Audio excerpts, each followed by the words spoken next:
Hello दोस्तों, आज हम पढ़ेंगे क्लास 10th साइंस का चैप्टर नंबर 12 जो कि है इलेक्ट्रिसिटी।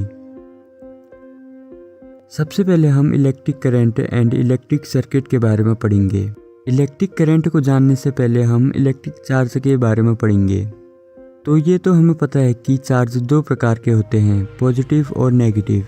जब चार्ज किसी कंडक्टर फॉर एग्जांपल कोई मेटेलिक वायर से फ्लो होता है तो हम कहते हैं कि उस कंडक्टर या फिर उस वायर में इलेक्ट्रिक करंट है, यानी कि rate of flow of charge is known as electric current. यानी चार्ज कितने टाइम में कितना फ्लो हो रहा है तो उसी को हम इलेक्ट्रिक करंट कहते हैं। करंट को हम आई से रिप्रेजेंट करते हैं और इसकी एसआई यूनिट एम्पियर होती है और 1 एम्पियर हमारा 1 कूलम पर सेकंड होता है। वहीं चार्ज को हम क्यू से रिप्रेजेंट करते हैं और इसकी एसआई यूनिट कूलम होती है। 1 coulomb is equal to 6 × 10⁻18 electrons. हमें पता है कि एक इलेक्ट्रॉन के पास नेगेटिव चार्ज होता है जो कि है 1.6 × 10⁻19 कूलम। तो इसी से करंट का एक फॉर्मूला डिराइव होता है जो कि है I is equal to Q/T, जहाँ I इलेक्ट्रिक करंट है, Q चार्ज है और T यानी कि टाइम सेकंड में है। ये फॉर्मूला काफ़ी ज़्यादा इंपॉर्टेंट है और इससे काफ़ी ज़्यादा न्यूमेरिकल भी बनते हैं। कई सारे न्यूमेरिकल्स में आपको करंट की स्मॉलर क्वांटिटीज़ भी देखने को मिल सकती हैं, जैसे कि मिली एम्पेयर और माइक्रो एम्पेयर। तो जब भी ऐसे क्वेश्चन आए तो आप मिली एम्पेयर या फिर माइक्रो एम्पेयर को आप एम्पेयर में चेंज कर लीजिएगा। 1 milli ampere is equal to 10⁻³ ampere and 1 micro ampere is equal to 10⁻6 ampere. जिस इंस्ट्रूमेंट से हम करंट को मेज़र करते हैं वह है एमीटर, और इसको हम हमेशा सीरीज सर्किट में कनेक्ट करेंगे ताकि हम इसका करंट मेज़र कर सकें। वैसे मैं ये सीरीज सर्किट वाले टॉपिक को आगे वीडियो में कवर करूँगा। फॉर एग्जांपल एक क्वेश्चन है, अ current of 0.5 ampere is drawn by filament of an electric bulb of 10 minutes. Find the amount of electric charge that flows through the electric circuit. यानी कि हमें amount of electric charge निकालना है, यानी कि हमें करंट निकालना है। तो हमें पता है I is equal to Q/T। I यानी कि करंट हमें दिया है 0.5 एम्पेयर, Q यानी कि चार्ज हमें निकालना है और टाइम हमें दिया है 10 मिनट्स। मैंने आपको बताया था कि हम टाइम को सेकंड में बदलेंगे, तो 10 मिनट को जब हम सेकंड में बदलेंगे तो ये होगा 600 सेकंड्स। सिंपली हम इसको फॉर्मूले में लिख देंगे तो हमारा चार्ज निकल के आ जाएगा 300 कूलम्स। आई होप आपको ये टॉपिक क्लियर होगा। Our next topic is electric potential and the potential difference. Imagine कीजिए आपके पास 2 बीकर हैं जिनमें एक बराबर पानी भरा हुआ है और वह दोनों एक पाइप की सहायता से जुड़े हुए हैं। क्या आपको लगता है कि पानी एक बीकर से दूसरे बीकर में बढ़ेगा? जी नहीं, आप देखेंगे कि बीकर में पानी जैसा था वैसा ही है। किसी भी बीकर से दूसरे बीकर में पानी फ्लो नहीं है। अब मैं आपको एक टास्क देता हूँ। क्या आप पानी को बीकर 2 से बीकर 1 में बिना पानी के अमाउंट को बदले फ्लो करा सकते हैं? मेरे सवाल को ध्यान से सुनिए। क्या आप बीकर 2 से बीकर 1 में पानी को फ्लो करा सकते हैं बिना पानी को घटाए या बढ़ाए? आप इसको कैसे करेंगे? इसके लिए आप दूसरे बीकर की हाइट को बढ़ा सकते हैं। ऊंचा उठने के बाद पानी बीकर 2 से बीकर 1 में जाएगा। आखिर यहाँ पर क्या हुआ है जिसकी वजह से पानी बीकर 2 से बीकर 1 में फ्लो हुआ? आसान शब्दों में ये फैक्टर हाइट है। जी हाँ, ये ग्रेविटी या प्रेशर डिफरेंस है। हाइट के डिफरेंस से पानी एक बीकर से दूसरे बीकर में गया। इसी तरीके से इलेक्ट्रिसिटी के फ्लो के लिए भी कोई एक फैक्टर होना चाहिए, तो वे फैक्टर है पोटेंशियल डिफरेंस। फॉर एग्जांपल हमारे पास एक कॉपर वायर है। फिलहाल इसमें कोई भी करंट फ्लो नहीं हो रहा है क्योंकि इसमें कोई भी फैक्टर इन्वॉल्व नहीं है, लेकिन जब इसमें वोल्टेज की सप्लाई होगी तो ये करंट फ्लो करने लगेगा और हमारा सर्किट एक कंप्लीट सर्किट होगा। यानी कि पोटेंशियल डिफरेंस एक प्रकार का इलेक्ट्रिक प्रेशर है जो चार्ज को फ्लो करने में मदद करता है। तो जब किसी यूनिट पॉजिटिव चार्ज के एक पॉइंट से दूसरे पॉइंट जाने में जो वर्क डन किया जाता है तो उसी को हम इलेक्ट्रिक पोटेंशियल डिफरेंस कहते हैं। इसका अदर नाम वोल्टेज भी है जिसको हम V से रिप्रेजेंट करते हैं। तो इसका फॉर्मूला बन जाएगा V is equal to W/Q, यानी कि work done upon charge. 1 volt is equal to 1 joule upon 1 coulomb, यानी कि 1 volt is equal to 1 joule of work done to move a charge of 1 coulomb from 1 point to another. यानी जब हम 1 joule का work करते हैं 1 coulomb के charge को मूव करने के लिए तो उसी को हम 1 वोल्ट कहते हैं। पोटेंशियल डिफरेंस को मेजर करने के लिए हम वोल्ट मीटर का इस्तेमाल करते हैं और जो ये वोल्ट मीटर है ये हमेशा पैरेलल कनेक्शन में इस्तेमाल होता है। ताकि हम पोटेंशियल डिफरेंस को मेज़र कर सकें। वैसे भी मैं पैरेलल कनेक्शन और सीरीज़ कनेक्शन आगे वीडियो में आपको डिटेल में समझाऊंगा। तो इसी पे हम एक न्यूमेरिकल करते हैं। क्वेश्चन है, how much work is done in moving a charge of 2 coulomb across 2 points having a potential difference of 12 volt. इसमें हमें वर्क डन निकालना है। हमें फॉर्मूला पता है V = W/Q। V हमें दिया है 12 वोल्ट, W हमें निकालना है और Q यानी कि चार्ज है 2 कूलम। सिंपली हम इसको फॉर्मूला में रख देंगे तो हमारा आंसर आएगा 24 joule. Our next topic is circuit diagram. तो आखिर इलेक्ट्रिक सर्किट होता क्या है? So the path followed by an electric current is known as electric circuit. और इस इलेक्ट्रिक सर्किट में कई सारे कंपोनेंट्स यूज होते हैं जो कि इस टेबल में डिस्क्राइब्ड हैं। इन सिंबल्स को आप अच्छे से याद कर लीजिएगा क्योंकि ये सर्किट डायग्राम में आपकी काफ़ी ज़्यादा हेल्प करेंगे। जैसे कि हम इलेक्ट्रिक सेल को कुछ इस सिंबल से रिप्रेजेंट करते हैं और एक स्विच जो कि ओपन है उसको इस तरीके से, और जब कोई स्विच क्लोज्ड है तो उसके अंदर हम एक डॉट लगा देंगे। ये क्लोज्ड स्विच को रिप्रेजेंट करता है। इसके अलावा और भी काफ़ी सारे सिंबल्स हैं और ये काफ़ी ज़्यादा इंपॉर्टेंट है, तो आप इनको ध्यान से याद कर लीजिएगा।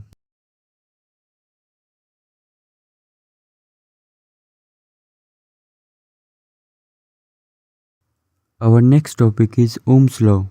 So Ohm's law states that electric current flowing by a conductor is directly proportional to the potential difference at constant temperature। यानी किसी कंडक्टर से फ्लो होता हुआ करंट डायरेक्टली प्रोपोर्शनल होता है उसके पोटेंशियल डिफरेंस से, जो कि एक कांस्टेंट टेम्परेचर पे होगा। It means V is directly proportional to the potential difference. और इससे हमारा एक फॉर्मूला भी निकल के आता है जो कि है V = IR, जहाँ V वोल्टेज है, I करंट है और R है रेजिस्टिविटी। तो आखिर ये रेजिस्टेंस होता क्या है?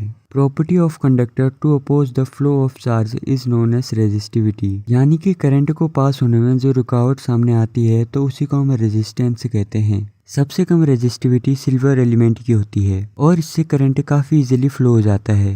1 ओम = 1 वोल्ट अपॉन 1 एम्पियर। यानी जब किसी कंडक्टर के 2 एंड्स के अक्रॉस का पोटेंशियल डिफरेंस 1 वोल्ट है और उसमें से 1 एम्पियर का करंट फ्लो हो रहा है, तो जो रेजिस्टेंस R होगी कंडक्टर की वो 1 ओम होगी।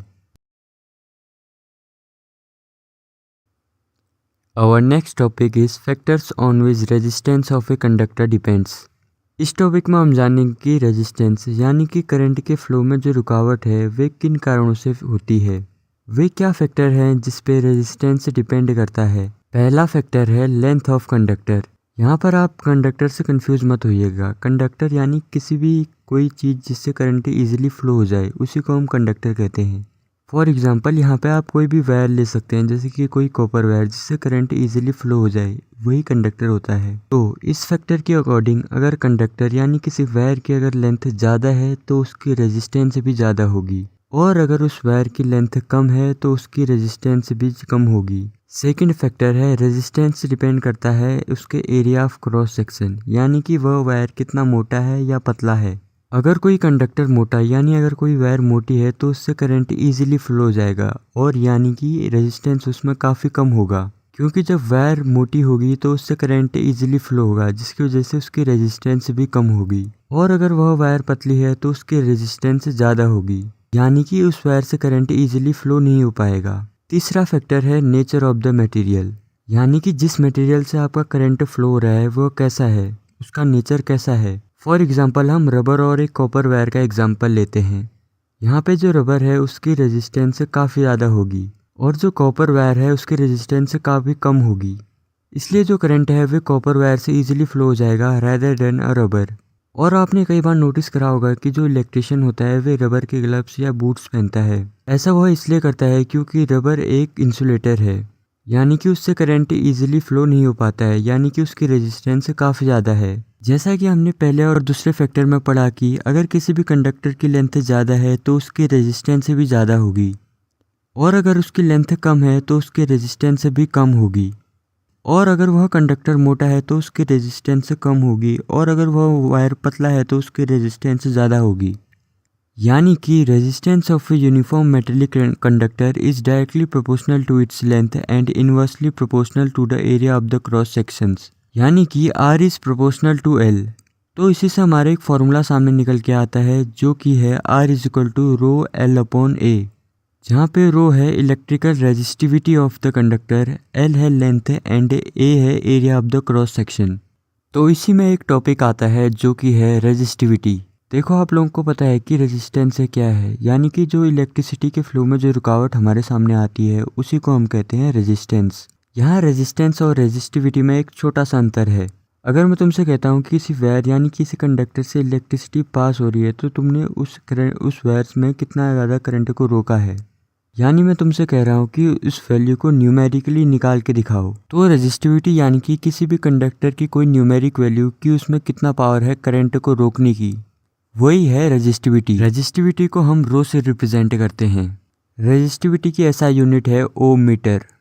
रेजिस्टिविटी डिपेंड करती है किसी भी कंडक्टर के नेचर ऑफ मटेरियल पे। तो अगर आपके एग्जाम में इन दोनों के बीच का डिफरेंस आ जाए तो आप इन सारे पॉइंट्स को लिख सकते हैं। मैंने इन सारे पॉइंट्स को एक्सप्लेन कर दिया है, तो आप इसको एक बार ध्यान से देख लीजिएगा।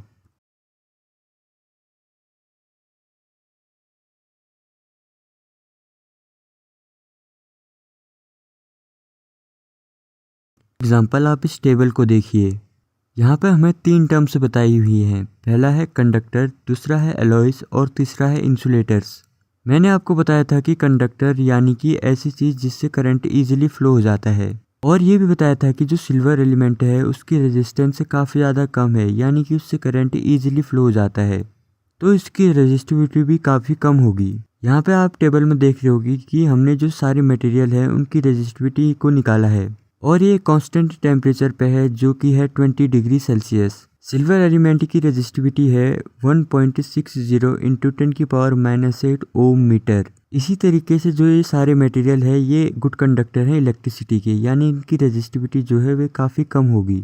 वहीं आप दूसरी टर्म देख रहे होंगे जो कि है अलॉय। तो जो अलॉय होते हैं उनकी जो रेजिस्टिविटी होती है वे जनरली हायर होती है as compare to the metals. Alloy जो होते हैं वे इजीली बर्न नहीं होते एट हाई टेम्परेचर, इसीलिए हम काफ़ी सारी डिवाइसेस जैसे कि heating devices like electric iron, toasters, etc जो हम ये जो है अलॉय से बनाए जाते हैं। जैसे कि टंगस्टन हो गया। आप इस फिगर में देख पा रहे होंगे कि जो बल्ब के अंदर की जो वायर टाइप में दिख रही है आपको, यही है टंगस्टन, यानी कि ये एक प्रकार का फिलामेंट है इलेक्ट्रिक बल्ब का। तीसरी टर्म है इंसुलेटर्स। तो ये ऐसे मटेरियल होते हैं जिससे करंट इजीली फ्लो नहीं हो पाता है, जैसे कि कोई रबर हो गया। इसकी जो रेजिस्टिविटी है वे काफ़ी ज़्यादा होगी, यानी कि इससे करंट इजीली फ्लो नहीं हो पाएगा।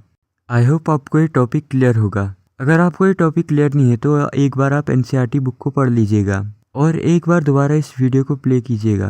अगर फिर भी आपका कोई डाउट है तो नीचे कमेंट सेक्शन में कमेंट कीजिएगा, मैं आपको जल्दी ही इसका रिप्लाई कर दूंगा। तो इसी पे हम एक न्यूमेरिकल करते हैं। क्वेश्चन है how much current will an electric bulb draw from a 220 volt source if the resistance of the bulb filament is 1200 ओम। इसी का सेकंड पार्ट है how much current will an electric heater coil draw from a 220 volt source if the resistance of the heater coil is 100 ओम। पहले part में हमें electric current निकालना है जो कि बल्ब लेगा फ्रॉम अ 220 वोल्ट सोर्स, और हमें बल्ब के फिलामेंट की रेजिस्टेंस दी है जो कि है 1200 ओम। मैंने आपको ओम्स लॉ वाले टॉपिक में एक फॉर्मूला बताया था जो कि है V=IR।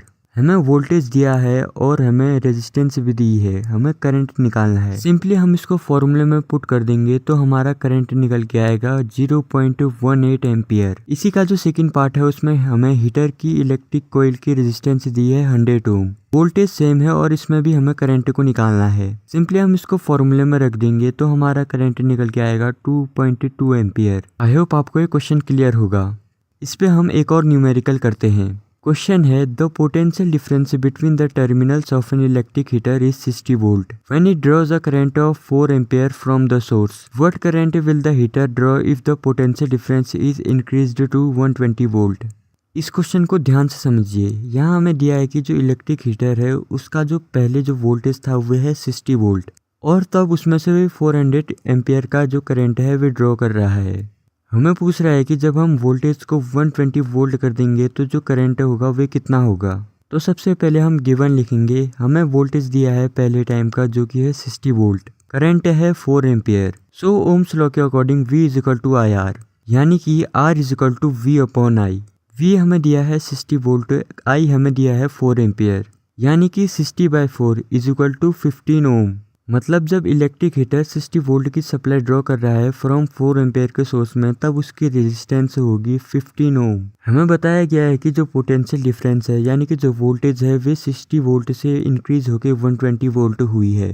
ओम्स लॉ से हमें पता है V is to I R, और I होगा V अपॉन आर। इस टाइम पे हमें जो वोल्टेज है वे दी है 120 वोल्ट और रेजिस्टेंस है 15 ओम, तो करंट होगा 8 एम्पियर। यानी जब 120 वोल्टेज की सप्लाई हुई इलेक्ट्रिक हीटर में, तो जो उससे करंट जो ड्रॉ करेगा वे है 8 ampere. Our next topic is resistors in series and parallel. तो जैसा कि मैंने आपको वीडियो की स्टार्टिंग में बताया था कि हम एमीटर को सीरीज और वोल्ट मीटर को हमेशा पैरेलल कनेक्शन में कनेक्ट करते हैं। ऐसा हम क्यों करते हैं, ये सीरीज कनेक्शन और पैरेलल कनेक्शन क्या है, तो हम इन सभी के बारे में इस टॉपिक में हम जानेंगे। ये टॉपिक आपके लिए काफ़ी ज़्यादा इम्पोर्टेंट है, तो इस टॉपिक को आप ध्यान से देखिएगा। सबसे पहले हम रेजिस्टर्स इन सीरीज़ के बारे में पढ़ेंगे। तो आखिर ये रेजिस्टर्स होते क्या हैं? तो रेजिस्टर्स कुछ नहीं, एक प्रकार की डिवाइस होती है जो कि इलेक्ट्रिक करंट के फ्लो को लिमिट करती है, यानी कि उसके फ्लो में रुकावट लाती है। आपने दिवाली लाइट्स या फिर झालर तो देखी ही होगी, जो हम डेकोरेशन या फिर दिवाली के टाइम पे लगाते हैं। क्या आपने कभी नोटिस किया है कि जब उसका एक भी बल्ब खराब हो जाता है तो वह पूरी माला काम नहीं करती है? ऐसा आखिर क्यों होता है? तो जब एक बल्ब खराब होता है तो उससे करंट पास नहीं होता और जो सर्किट है वो पूरी तरह ब्रेक हो जाता है। यानी कि अगर एक भी बल्ब खराब होगा तो उसके जो आगे के बल्ब हैं वे नहीं चलेंगे और पूरी माला ही काम नहीं करेगी। यानी कि यह सब सीरीज कनेक्शन की वजह से होता है, क्योंकि ये जो सारी बल्ब हैं ये सारे के बल्ब सीरीज कनेक्शन में कनेक्टेड होते हैं।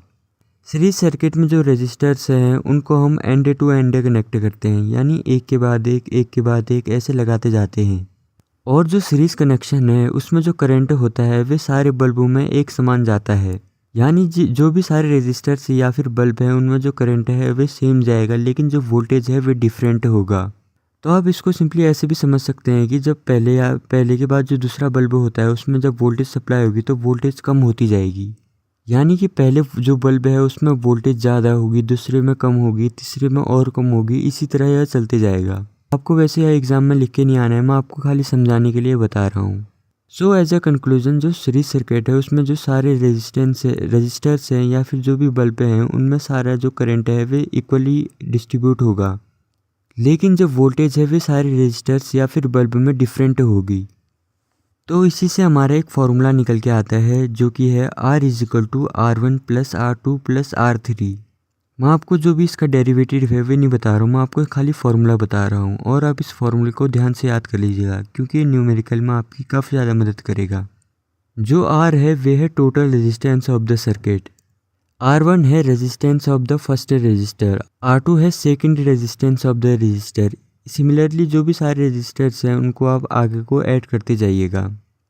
तो इसी पे हम एक न्यूमेरिकल करते हैं। क्वेश्चन है an electric bulb whose resistance is 20 ohm and the conductor of 4 ohm resistance are connected to a 6 volt battery. इसका पहला पार्ट है the total resistance of the circuit, यानी हमें कैलकुलेट करनी है total resistance of the circuit. पहले हम given को लिख लेंगे। हमें दिया है R1 जो कि है 20 ओम, R2 है 4 ओम। मैंने आपको फॉर्मूला बताया था कि जो R होगा वे सारे रेजिस्टेंस का सम होगा ओनली इन सीरीज कनेक्शन, यानी कि R is equal to R1 plus R2। तो जो RS यानी कि जो रेजिस्टेंस होगा टोटल सर्किट का इन सीरीज कनेक्शन में होगा 20 ohm plus 4 ohm is equal to 24 ohm. यानी कि केवल इस पर्टिकुलर सर्किट में जो टोटल रेजिस्टेंस होगा वे है 24 ओम। और यह तभी पॉसिबल है जब total potential difference across two terminals of the battery वे है 6 वोल्ट। इसी क्वेश्चन का बी पार्ट है the current through the circuit, यानी कि जो हमें सर्किट है उसका जो है करंट निकालना है। हमें पता है एमीटर करंट मेजर के लिए यूज़ होता है। तो ओम्स लॉ के according V is equal to I R, यानी कि I is equal to V upon R as total resistance है सर्किट का। तो जो पूरे सर्किट का करंट होगा वह होगा 0.25 एम्पियर। इसी क्वेश्चन का सी पार्ट है the potential difference across electric lamp and the conductor, यानी इसमें हम केवल इलेक्ट्रिक लैंप का जो पोटेंशियल डिफरेंस है वे निकालेंगे और जो कंडक्टर का पोटेंशियल डिफरेंस है वे निकालेंगे। यानी कि हम इलेक्ट्रिक लैंप का सेपरेट निकालेंगे और जो इलेक्ट्रिक कंडक्टर है उसका सेपरेट पोटेंशियल डिफरेंस निकालेंगे। हम यहाँ पे ओम्स लॉ को अप्लाई करेंगे, यानी कि V = IR। हमने टोटल सर्किट का इलेक्ट्रिक करंट निकाला है 0.25 एम्पियर। ओम्स लॉ वाले फॉर्मूले में जब हम इसको पुट करेंगे तो हमारा वोल्टेज निकलेगा 5 वोल्ट। ये केवल इलेक्ट्रिक लैंप का पोटेंशियल डिफरेंस है। सिमिलरली जब हम कंडक्टर के अक्रॉस पोटेंशियल डिफरेंस निकालेंगे तो वे होगा 1 वोल्ट। आई होप आपको ये क्वेश्चन क्लियर होगा।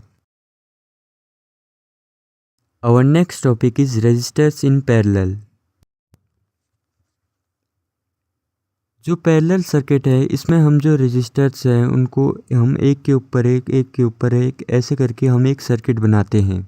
और जो पैरेलल सर्किट होता है उसमें जो करंट है वो डिफरेंट होगा, लेकिन जो वोल्टेज रहती है वो सेम रहती है।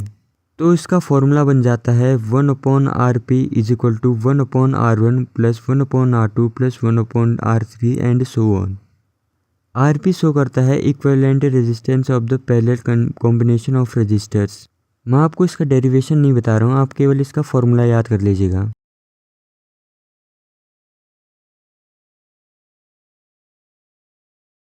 तो इस पे हम एक NCERT का न्यूमेरिकल करते हैं। क्वेश्चन में हमें दिया है R1 10 ohm, R2 40 ohm, R3 30 ohm, R4 20 ohm, R5 60 ohm and 12 volt battery is connected to the arrangement. हमें कैलकुलेट करना है total resistance of the circuit और इसका B पार्ट है total current flowing in the circuit. Formula में जब हम इसको पुट करेंगे यानी कि 1/RP = 1/R1 + 1/R2 + 1/R3 + 1/R4 + 1/R5, तो हमारा टोटल रेजिस्टेंस निकलेगा 18 ओम। ओम्स लॉ के अकॉर्डिंग V = IR और I होगा V/R। वोल्टेज हमें दिया है 12 वोल्ट, R हमने जो निकाल दिया है जो कि है 18 ओम। 12/18 करेंगे तो हमारा करंट निकलेगा 0.67 एम्पियर। तो कई बार आपसे एग्जाम में कोई ये क्वेश्चन पूछ लेता है कि जो इलेक्ट्रिकल डिवाइसेस हैं उनको हमें पैरेलल में क्यों कनेक्ट करना चाहिए इंस्टेड ऑफ सीरीज, यानी कि इलेक्ट्रिकल डिवाइसेस को पैरेलल कनेक्शन में लगाने का क्या फ़ायदा है। तो इसमें आप बता सकते हैं कि जो पैरेलल कनेक्शन है उसमें हम इलेक्ट्रिकल डिवाइसेस को अलग अलग कनेक्ट करते हैं, यानी हम एक के बाद एक के ऊपर एक ऐसे कनेक्ट करते हैं। यानी कि जिस प्रकार सीरीज सर्किट में एक भी बल्ब या फिर कोई भी एक भी इलेक्ट्रिकल डिवाइस ख़राब हो जाती है तो वे पूरे सर्किट को बंद कर देती है। लेकिन जो पैरेलल कनेक्शन है उसमें सारी डिवाइसेस अलग अलग कनेक्टेड है, यानी कि अगर कोई भी एक डिवाइस ख़राब होती है तो अगली डिवाइस ख़राब नहीं होगी। और भी इसके कई सारे एडवांटेज हैं, आप इसको इंटरनेट में देख सकते हैं।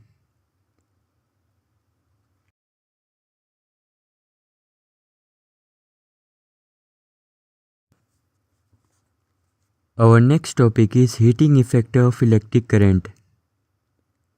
आपने कई बार नोटिस करा होगा कि जब हम इलेक्ट्रिक बल्ब को जलाते हैं तो उससे हीट भी निकलती है, यानी जब बल्ब से इलेक्ट्रिक करंट पास होता है तो वह हीटिंग इफेक्ट की प्रॉपर्टी को शो करता है। मैं आपको इस टॉपिक में कोई इन डेप्थ थ्योरी नहीं बताऊंगा, बल्कि 3 इंपॉर्टेंट फॉर्मूले बताऊंगा, क्योंकि आपके एग्जाम पर्सपेक्टिव के लिए काफ़ी ज़्यादा इंपॉर्टेंट है और इससे काफ़ी ज़्यादा न्यूमेरिकल भी बनते हैं। पहला फॉर्मूला है P = V × Q/T, यानी कि V × I। सेकंड है H = VIT। थर्ड है H = I²RT। पहले फॉर्मूले में P पावर है, Q चार्ज है, T टाइम है और जो V है वे है पोटेंशियल डिफरेंस। सेकंड फॉर्मूले में H हीटिंग इफेक्ट को दर्शाता है, V वोल्टेज है, I करंट है और T टाइम है। सिमिलरली थर्ड फॉर्मूले में H हीटिंग इफेक्ट है, I है करंट और R है रेजिस्टेंस, T है टाइम। इसी पे हम एक क्वेश्चन लेते हैं। क्वेश्चन है an electric iron consumes energy at rate of 840 watt when heating is at minimum rate and 360 watt when the heating is at minimum. The voltage is 220 volt. What is the current and the resistance in each case.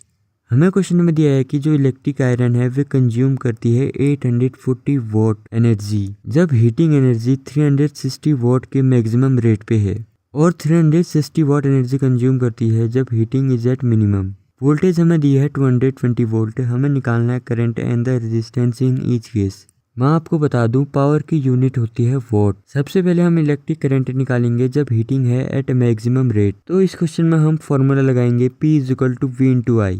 तो इससे हमारा I निकलेगा P/V। फॉर्मूले में put करेंगे 840 what upon 220 volt. Current निकलेगा 3.82 ampere. Similarly आप इसके सेकंड पार्ट का answer निकालिएगा। Our next topic is practical application of heating effect of electric current। इस टॉपिक में हम जानेंगे कि हीटिंग इफेक्ट के प्रैक्टिकल एप्लीकेशन क्या क्या हैं। तो आपने देखा होगा कि जो इलेक्ट्रिक आयरन है, इलेक्ट्रिक टोस्टर है, इलेक्ट्रिक ओवन है, इनफैक्ट ये जो इलेक्ट्रिक हीटर है वे इसी टॉपिक पे काम करता है। यानी वे heating effect of electric current के प्रॉपर्टी पे चलता है, यानी कि वे जूल्स लॉ ऑफ हीटिंग पे चलता है। क्या आपने कभी बल्ब के अंदर के एक छोटी सी वायर को नोटिस करा है? तो ये वायर टंगस्टन से बनी होती है। टंगस्टन का हाई मेल्टिंग पॉइंट होता है जो कि है 3380 डिग्री सेल्सियस, और ये बल्ब के फिलामेंट को बनाने में मदद करता है। यानी जो आप ये वायर, पतली सी वायर देख पा रहे होंगे, ये बल्ब का फिलामेंट है। तो जब कोई बल्ब इलेक्ट्रिक करंट की प्रॉपर्टी पे चलता है तो उसकी हीटिंग इफेक्ट को भी हम देख सकते हैं। यानी जब बल्ब जलता है तो ये कुछ टाइम बाद हीट हो जाता है। जूल्स लॉ ऑफ हीटिंग का एक और कॉमन एप्लीकेशन है, वे है फ्यूज। फ्यूज क्या होता है? फ्यूज एक पतली सी वायर होती है जो कि इलेक्ट्रिक सर्किट में यूज होती है, और ये इलेक्ट्रिक शॉर्ट सर्किट से डिवाइस को बचाती है। तो जब हाई इलेक्ट्रिक करंट होता है तो जो ये फ्यूज होती है ये गल जाती है और इलेक्ट्रिक सर्किट ब्रेक हो जाता है और आपकी डिवाइस बच जाती है शॉर्ट सर्किट होने से। Our last and final topic is electric power. तो इलेक्ट्रिक पावर आखिर होता क्या है? The amount of electric energy consumed by a device per unit time is known as electric power. Power की ऐसा यूनिट होती है watt. 1 watt is equal to 1 volt into 1 ampere. हमने पावर का एक फॉर्मूला पढ़ा था V इंटू आई। तो जब हमने ओम्स लॉ वाला टॉपिक पढ़ा था तो उससे हमारा एक फॉर्मूला निकल के आया था जो कि था V is equal to I R. यहाँ पे हम V की जगह आई आर रख देंगे तो हमारा P का एक नया फॉर्मूला सामने निकल के आएगा जो कि है आई स्क्वायर इंटू आर। इसको आप V स्क्वायर अपॉन आर भी लिख सकते हैं। पावर की स्मॉलेस्ट यूनिट वाट होती है, लेकिन जब पावर काफ़ी ज़्यादा होती है तो हम इसको किलोवाट में मेजर करते हैं, यानी कि kWh। ये टॉपिक आपके लिए काफ़ी ज़्यादा इंपॉर्टेंट है तो ध्यान से सुनना। तो जो 1 किलोवाट है ये, यानी कि 1 kWh is equal to 1000 watt. 1 kilowatt में 1000 वाट होते हैं। जैसा कि हमें पता है कि जो इलेक्ट्रिकल एनर्जी होती है वे होती है product of power and time. तो इलेक्ट्रिकल एनर्जी की जो यूनिट हो जाएगी वो होगी watt hour. 1 watt hour is equal to energy consumed when 1 watt of power is used for 1 hour। यानी कि 1 watt hour वे एनर्जी होती है जब 1 watt की पावर यूज होती है 1 घंटे के लिए। 1 watt hour जो यूनिट होती है ये मेजर करने के लिए कई बार छोटी पड़ जाती है, तो हम इसके लिए एनर्जी की कमर्शियल यूनिट यूज करते हैं जो कि है kilowatt hour. 1 kilowatt is equal to 1000 watt into 3600 second, जो कि निकल के आ जाएगा 3.6 इंटू 10 की पावर 6 जूल्स। एक बार आप एनसीईआरटी को काफ़ी अच्छे से पढ़ लीजिएगा और इस टॉपिक को रिवाइंड करके दोबारा देखिएगा। आई होप आपको ये टॉपिक क्लियर होगा। तो इसी पे हम एक न्यूमेरिकल करते हैं। क्वेश्चन है, an electric bulb is connected to a 220 volt generator. The current is 0.50 ampere. What is the power of the bulb? हमें पावर का फॉर्मूला पता है V इंटू आई। V हमें दिया है 220 वोल्ट, करंट हमें दिया है 0.50 एम्पियर। सिंपली हम इसको फॉर्मूले में पुट कर देंगे तो हमारा आंसर आ जाएगा 110 जूल पर सेकेंड, यानी कि 110 वॉट। सिमिलरली आप इस क्वेश्चन को सॉल्व कीजिएगा। आई होप फ्रेंड्स इस वीडियो ने आपको काफ़ी ज़्यादा वैल्यू प्रोवाइड करी होगी। अगर आपको ये वीडियो पसंद आए तो इस वीडियो को लाइक और चैनल को सब्सक्राइब कीजिएगा ताकि हमारे आने वाली लेटेस्ट वीडियो की नोटिफिकेशन आपको मिलती रहे। See you in the next video. Till then good bye and keep learning.